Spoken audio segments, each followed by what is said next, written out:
9 heures sur ESAE Télévision. Bonsoir, bienvenue. Tout de suite, les titres du journal. La nomination des membres du conseil d'administration de la Société béninoise d'infrastructures numériques, SA, et le compte rendu d'étape de réalisation du recensement national de l'agriculture étaient au cœur des grandes décisions issues du conclave gouvernemental de ce mercredi 19 mai 2021. L'Ordre national du Bénin a enregistré plusieurs personnalités qui ont été élevées à différents grades. C'est à travers une cérémonie organisée ce mardi 18 mai à la Grande Chancellerie du Bénin à Cotonou. Les détails dans ce journal. Le ministre de la Santé a exposé le mécanisme mis en place pour l'approvisionnement des vaccins au cours d'un déjeuner de presse organisé en collaboration avec l'OMS Bénin et l'UNICEF à Cotonou.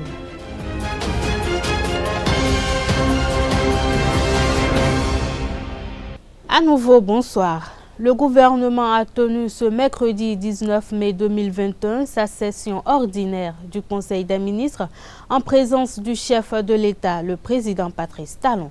Au titre des mesures normatives, le Conseil a adopté le décret portant nomination des membres du Conseil d'administration de la Société béninoise d'infrastructures numériques, SA, compte rendu d'étape de réalisation du recensement national de l'agriculture. La première phase de cette opération s'est déroulée dans tous les départements en ciblant les activités que sont l'agriculture, l'élevage, la pêche, l'aquaculture, la sylviculture et l'apiculture. Elle a fait l'objet d'une évaluation et d'un contrôle pour en apprécier la qualité par les organismes de la FAO spécialisés dans les enquêtes et recensements agricoles. Un satisfecit a été décerné au Bénin pour les premiers résultats obtenus qui renseignent sur la structuration de notre agriculture. Le Conseil a également autorisé le lancement officiel à Grand Popo le 27 mai 2021 de la campagne agricole 2021-2022. La campagne de vaccination contre la COVID-19 démarrée le 1er avril se poursuit, mais elle est élargie à toute personne âgée de 18 ans au moins. Benjamin Houpati, le ministre de la Santé, a exposé le mécanisme mis en place pour l'approvisionnement des vaccins au cours d'un déjeuner de presse organisé hier en collaboration avec l'OMS Bénin et l'UNICEF à Cotonou. Il a par ailleurs rassuré sur la gestion des effets secondaires éventuels après la vaccination. Nous avons pratiquement 400 000 doses là.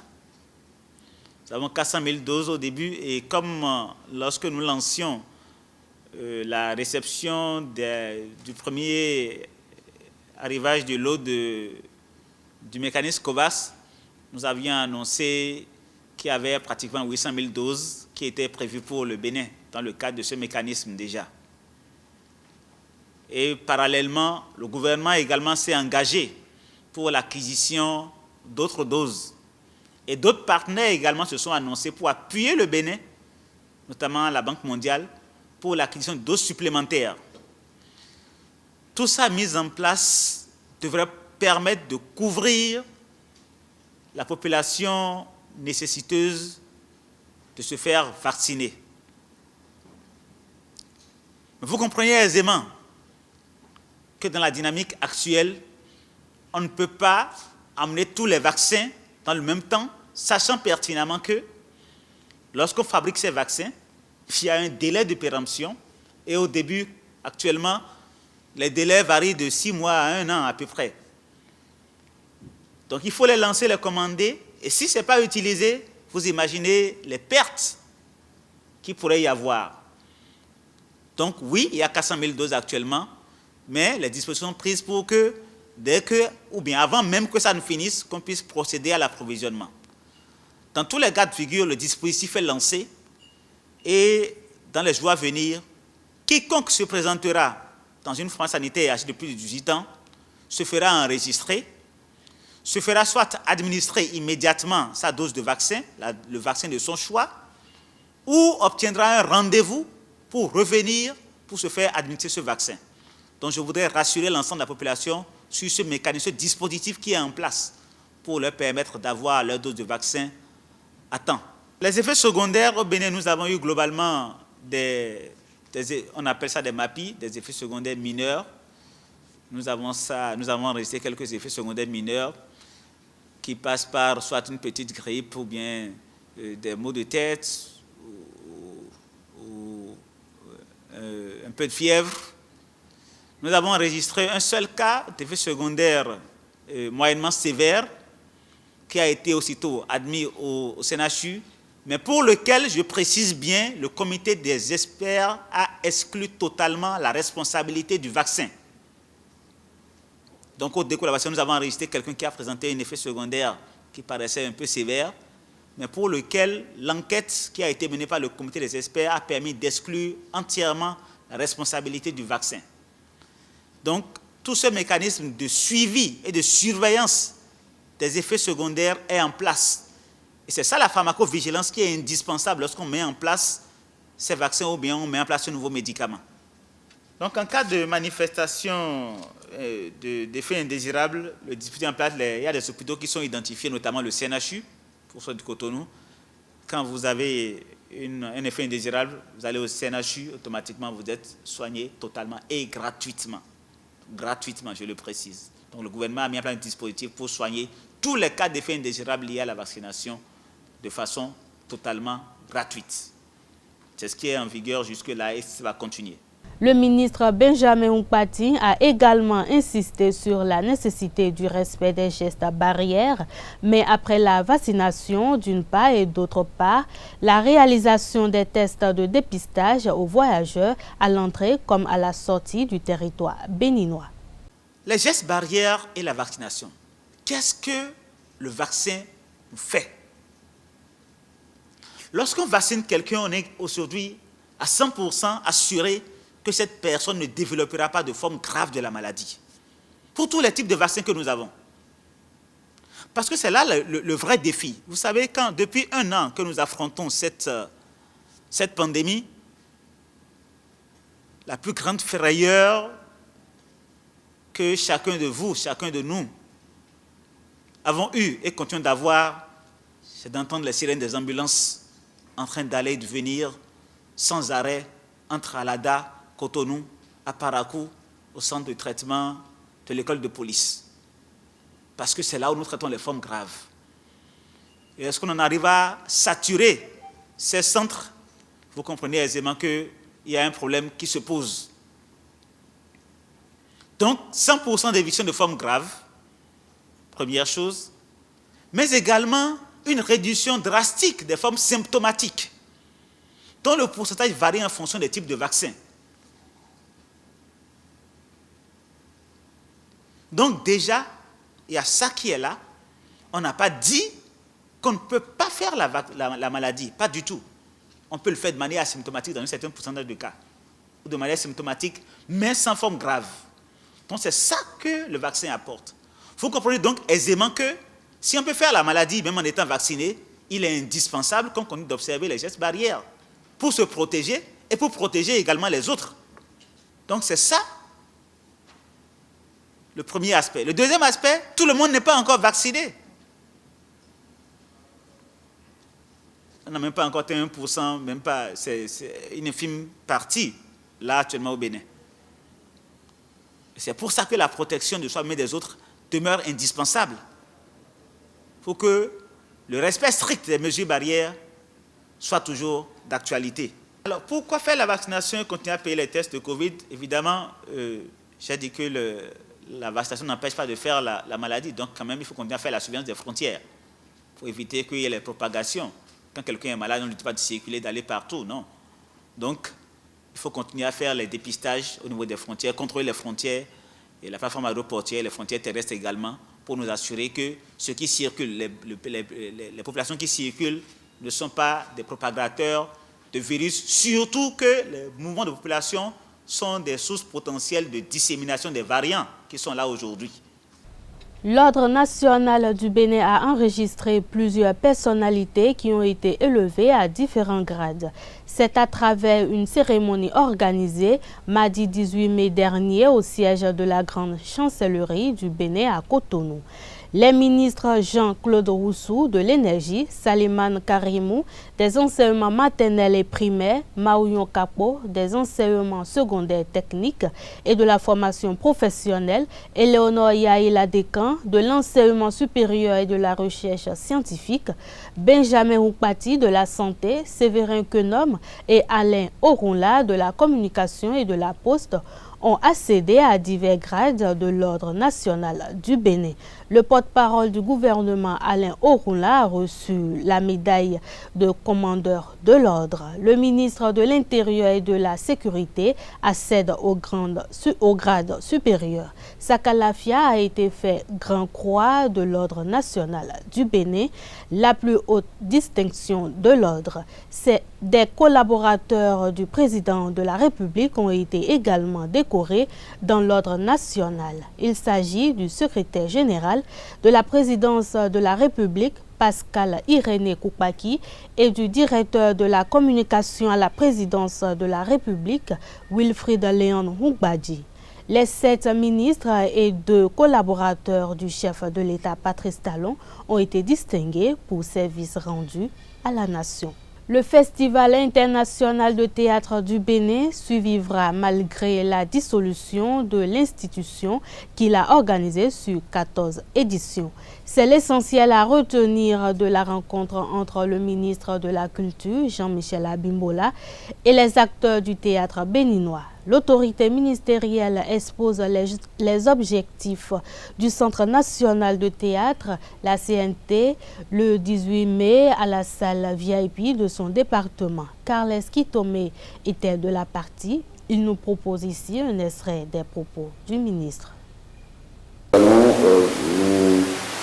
vont se mettre évidemment immédiatement à la recherche de locaux provisoires devant abriter le siège provisoire du CNT.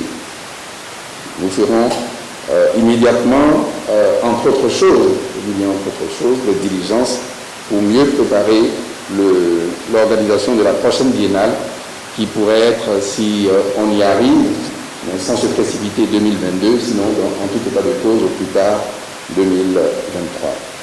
Je voudrais dire également que cette biennale viendra dans un environnement où on aura déjà, on sera prêt dans l'effervescence du marché des arts plastiques, où on sera déjà bien avancé au niveau de la musique, notamment, sans révéler des secrets ici, la création d'une académie en réalité, en quelque sorte, pour la musique. Et en ce qui concerne le cinéma, on aura également avancé, notamment par la création d'un bureau de tournage, en attendant la création d'une maison de production nationale. Et pour la danse, également la création d'un centre pour la danse dans notre pays, le Bénin. Le ministre Jean-Michel Abimbola a poursuivi son propos en précisant que les échecs du FITEB ne dépendent pas uniquement des artistes. Les questions administratives y tiennent une part importante. Suivez plutôt. Le Centre national de théâtre a pour mission de contribuer à la promotion et au développement du théâtre. À ce titre, il est chargé de la création, la production et la diffusion du théâtre, la gestion des festivals de théâtre du Bénin et la promotion des représentations théâtrales et des manifestations artistiques connexes en collaboration en matière logistique avec l'ANEXMO. L'ANEXMO, je définis, Agence nationale des événements culturels, sportifs et des manifestations officielles. ANEXMO. Donc, je répète, la gestion des festivals de théâtre du Bénin et la promotion des représentations théâtrales et des manifestations artistiques connexes en collaboration en matière logistique avec l'ANEXMO.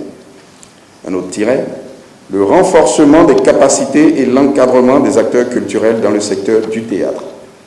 Un autre tiret, l'identification de toutes les manifestations et activités théâtrales. La promotion des arts par toutes voies utiles, des arts du théâtre bien sûr, par toutes les voies utiles.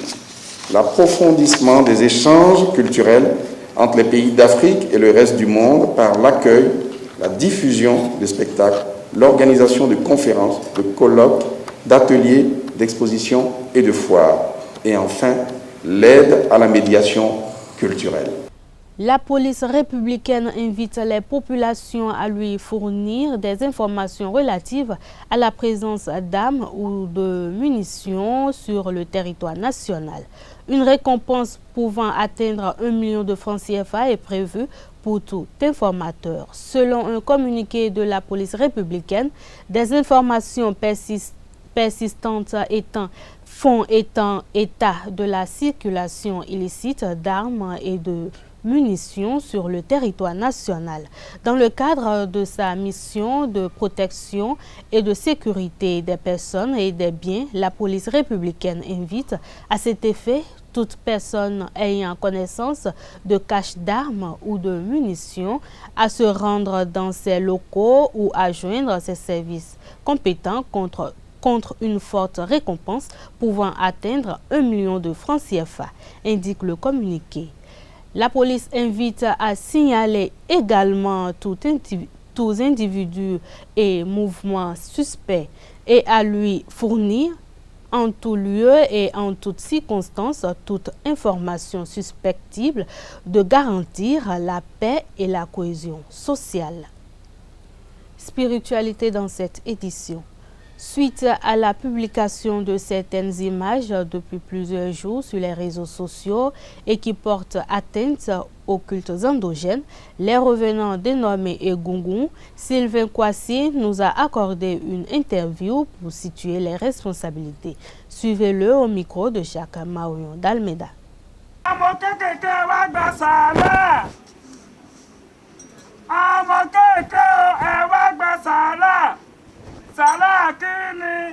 Les Africains sont des rigolos, je veux dire, sont des gogos. D'accord? C'est eux-mêmes qui ont vendu les habits des revenants. Les habits des revenants, pour eux, des masques, pour les blancs, sont des masques. Il y a des masques en bambou, des masques en bois, des masques en pagne. Pour les blancs, ce sont des masques de gogons qu'ils ont achetés.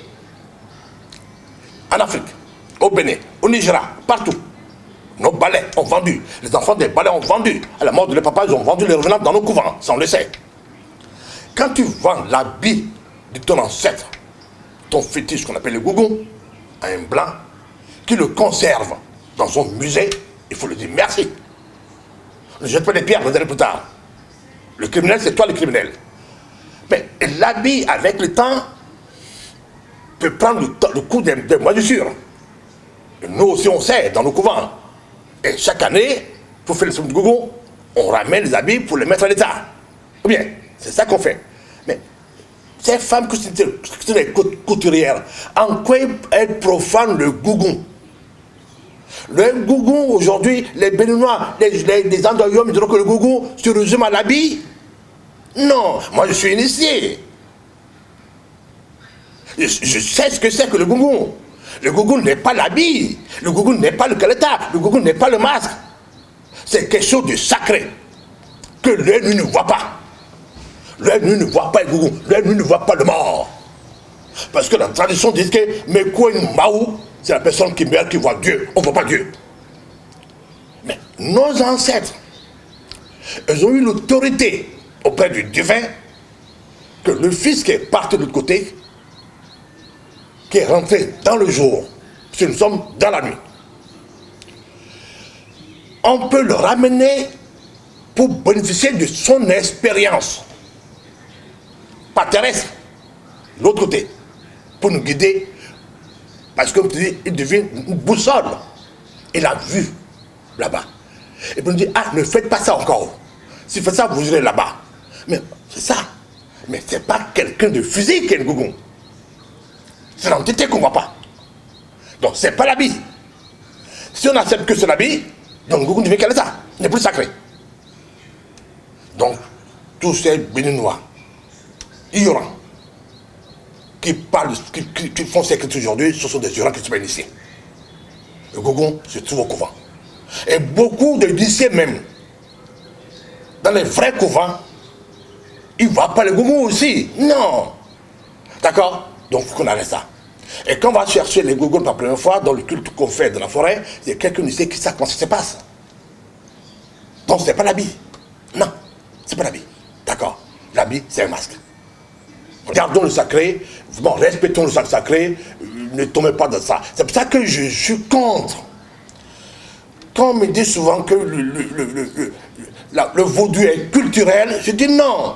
C'est nous-mêmes qui donnons cette appellation vaudou qu'il est culturel. Il est culturel, donc il est folklorique. Qu'est-ce que vous voulez? Le sacré n'est pas culturel, le sacré n'est pas folklorique. Si c'est folklorique, les Blancs font ce qu'ils font de ça. Voilà, le Japon fait la même chose. Les Allemands font la même chose que le Gougou au Japon aussi. Et les États-Unis. D'abord, on sort le Gougou aux États-Unis dans la rue, en France, dans la rue, parce que c'est devenu folklorique.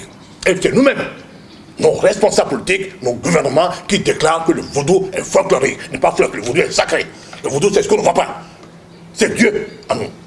Tout est question de principe pour Emman Lobotoé, métaphysicien et responsable de culte Egungun. Quand on profane le culte des ancêtres, il faut s'attendre à un châtiment. Écoutez-le toujours au micro de Jacques Maouyon d'Almeida. Non, tout est principe dans la nature. Tout est principe dans la vie. Que ce soit du côté du culte Egungun ou du côté de Hassan, les principes sont les mêmes. Et quand vous foulez au pied un principe, la punition suit. Au niveau du culte Egungun, entre la faute et la punition, il n'y a pas de décalage. C'est exactement comme l'histoire dans la Bible, on a parlé des deux fils d'Aaron brûlés par le feu impur qu'ils ont apporté sur l'autel des sacrifices. C'est la même chose. Mais du côté de Hassan, ce n'est pas aussi rapide. Là-bas, on cumule les choses, les fautes, et puis un jour, vous transitez. Au niveau du culte, on vous empêche, en vous punissant immédiatement, on vous empêche de franchir le Rubicon. Parce que dès le Rubicon franchi, c'est la mort. Et on ne veut pas la mort du pécheur. On veut juste que le pécheur se repentisse et qu'il vive. C'est un peu ça. Le châtiment existe des deux côtés. Pas seulement chez nous au Bénin ici, parce que chaque peuple a ses spécificités. Le culte des morts qu'il est fait en Côte d'Ivoire n'est pas la même chose qu'ici. Au Mali, ce n'est pas la même chose. Tous les pays ont leur culte dédié aux morts. Donc chacun pratique selon ses spécificités. Oui, c'est la même chose quand nous prenons par exemple l'église catholique dans la chrétienté. Vous avez des statues, on dit c'est tel saint, il a fait ceci, c'est tel, la Vierge Marie, Jésus-Christ. Tout ça là, c'est leur saint. C'est leur saint. Et il nous demande à nous, Africains, d'abandonner nos ancêtres pour appeler les leurs. On n'a aucun lien. On n'a aucun lien. Maintenant, dans la pratique, dans la réalité, il y a deux types de pratiques. Il y a la première pratique qui demande à ce qu'on sacrifie des animaux pour honorer les ancêtres. La deuxième partie dit on ne sacrifie pas. Celui qui sacrifie, il a raison. Celui qui ne sacrifie pas a raison. Sauf que celui qui ne fait pas de sacrifice tel qu'il est prescrit dans la tradition et qui ne sait pas, qui ne connaît pas une autre manière de dynamiser ses ancêtres est en train de pécher. Parce qu'il y a d'autres manières, on n'a pas besoin d'immoler nécessairement. Il y a d'autres manières, mais il faut les connaître. Non, ça ne peut pas être la même chose. Nous n'avons aucun lien avec ces saints-là. Ils veulent nous faire croire que, en fait, tous nos ancêtres qui ont transité avant l'avènement du colon et de sa religion sont allés en enfer. Ce n'est pas vrai. Est-ce qu'il n'y a pas eu d'Africains qui aient bien vécu et qui soient au paradis? Il y en a plein. Mais on ne veut pas qu'on les connaisse. On ne veut pas qu'on travaille avec eux. Et ça, c'est nous obliger à nous déraciner, à nous couper de nos sources. Ce n'est pas normal. Ils ont peur de l'éveil de l'Afrique. La spiritualité africaine est puissante. L'Africain sait que s'il pense telle feuille, il ajoute à telle feuille, il peut faire descendre la foudre ici. Il peut faire appel à telle entité qui va agir instantanément. Ils n'ont pas ça chez eux. Et tout ce qu'ils viennent nous enseigner, ils l'ont pêché en Égypte, c'est en Afrique. Ils sont venus prendre nos réalités qu'ils ont adaptées à leurs conditions de vie là-bas et ils viennent nous revendre la même chose. C'est donc, parce qu'ils ont peur. Ils en ont peur. Ils ont une peur bleue. Vous allez voir dans notre pays, pratiquement dans tous les pays africains, des cargos de blancs venir se faire initier dans nos couvents. Ils veulent connaître nos réalités. Et les gardiens de cet temple-là, au lieu de faire attention, leur livrent tout. Donc on est en train de dévoyer notre savoir. À présent, l'actualité hors de nos frontières à travers la page Inter. Le Premier ministre malien Mokhtar Ouane, reconduit dans ses fonctions, a poursuivi mardi 18 mai les consultations en vue de la formation du futur gouvernement. Une délégation de l'ancienne majorité de la société civile ont été reçus. Le M5 RFP, mouvement politique qui a participé à la chute de l'ancien président Ibrahim Boubacar Keïta et qui est très critique vis-à-vis de la transition, est allé en rang dispersé. Ainsi, l'Union pour la République et la démocratie URD, principal parti du M5, a annoncé au Premier ministre sa ferme volonté de l'accompagner dans la formation de la nouvelle équipe. Le parti de feu Soumaïla Cissé a d'abord officiellement félicité le Premier ministre Mokhtar Ouane pour sa reconduction à la tête du gouvernement. L'URD a ensuite souhaité la mise en place d'un gouvernement inclusif